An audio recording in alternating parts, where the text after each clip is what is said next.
കുറച്ച് ദിവസങ്ങളായി 1201 ആണ്ട് മലയാള വർഷഫലമാണ് നമ്മൾ പറഞ്ഞുകൊണ്ടിരുന്നത്. ഇന്ന് നമ്മൾ ചിങ്ങം രാശിയെക്കുറിച്ചാണ് പറയുന്നത് അല്ലേ ശർമാജി? മകം, പൂരം, ഉത്രം, 1/4 ഭാഗം അടങ്ങുന്ന ചിങ്ങം രാശിയെക്കുറിച്ചാണ് ഇന്ന് പ്രതിപാദിക്കുന്നത്. നമുക്ക് ഈ വർഷം എങ്ങനെയാണ് ചിങ്ങരാശിക്കാർക്ക് നമുക്ക് നോക്കാം. മകം, പൂരം, ഉത്രത്തിക്കാൽ.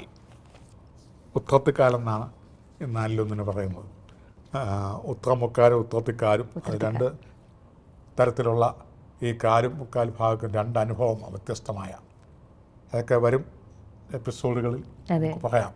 രണ്ട് ഉത്രമാണ് എന്ന് പറഞ്ഞിട്ട് കാര്യമില്ല. രണ്ട് രാശിയാണ് വരുന്നത്. രണ്ട് രാശിയുടെ സ്വഭാവം അനുസരിച്ച് ഒത്തിരി വ്യത്യാസങ്ങൾ വരും. ഇപ്പോൾ ഈ ചിങ്ങൻ രാശിക്കാർക്ക് പഠിത്തം ആണെന്നുണ്ടെങ്കിൽ എന്തെല്ലാം തടസ്സമുണ്ടെങ്കിലും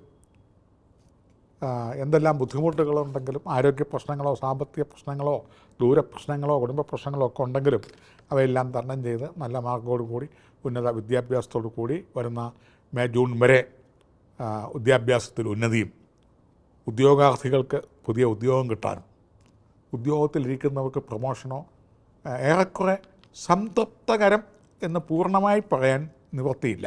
അധ്വാനഭാരം ചുമതലാഭാരം കൂടുതലുള്ള 100% ഇഷ്ടപ്പെടാത്ത പുതിയ ഉദ്യോഗം, 100% ഇഷ്ടപ്പെടാത്ത വിദ്യാർത്ഥികൾക്ക് മാർക്ക് A+ ആണെങ്കിലും കുറച്ചുകൂടെ ആകായിരുന്നു. 100% സംതൃപ്തിയാവാത്ത പ്രൊമോഷൻ. എന്നാൽ കിട്ടാവുന്ന ഇത്രയേ ഉള്ളൂ. അത് കിട്ടി. കുറേ കൂടെ അധ്വാന ഭാരവും ചുമതലയും കൂടിയും വന്നു.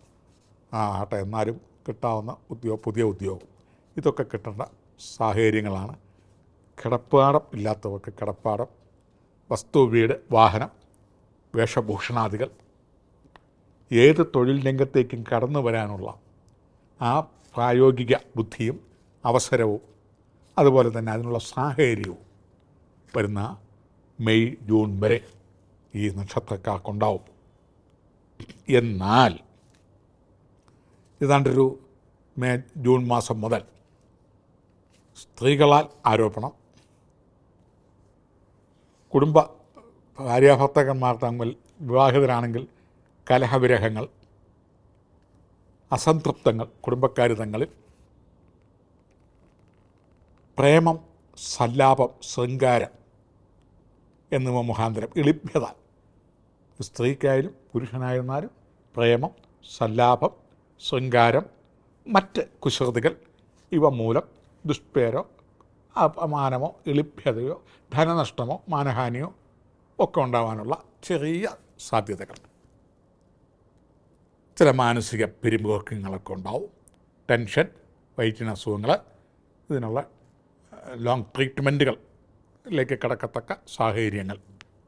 അത് ചെറിയ തോതിലും വലിയ തോതിലുമൊക്കെ ആകാം എന്നുള്ളതേ ഉള്ളൂ. പൊതുവേ ഗുണദോഷ മിശ്രത്താൽ ഗുണാധിക്യം കൂടുതലും അല്പസ്വല്പം നാറ്റപ്പേരുകളൊക്കെ കേൾക്കുകയും ചെയ്യും എന്നർത്ഥം. എങ്കിലും ഈ വർഷം എല്ലാം കൊണ്ടും ഗുണകരമാണ്.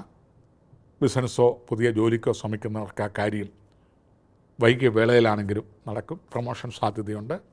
അതുപോലെ തന്നെ പൈതൃകപരമായ സ്വത്തുക്കൾ, പാരമ്പര്യ സ്വത്തുക്കളും പൈതൃക സ്വത്തുക്കളും അതുപോലെ തന്നെ ഊഹക്കച്ചവടം, ലോട്ടറി മുതലായതൊക്കെ നമുക്ക് പരീക്ഷിക്കാൻ പറ്റിയൊരു കാലഘട്ടമാണ്.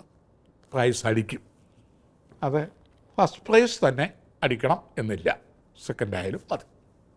അതുപോലെ പുതിയ മേഖലയിലേക്കൊക്കെ കടക്കുന്ന രാഷ്ട്രീയക്കാർക്കോ കലാകാരന്മാർക്കോ ഒക്കെ അവസരങ്ങൾ മാടി വിളിക്കും, അതിൽ പ്രവേശിക്കും.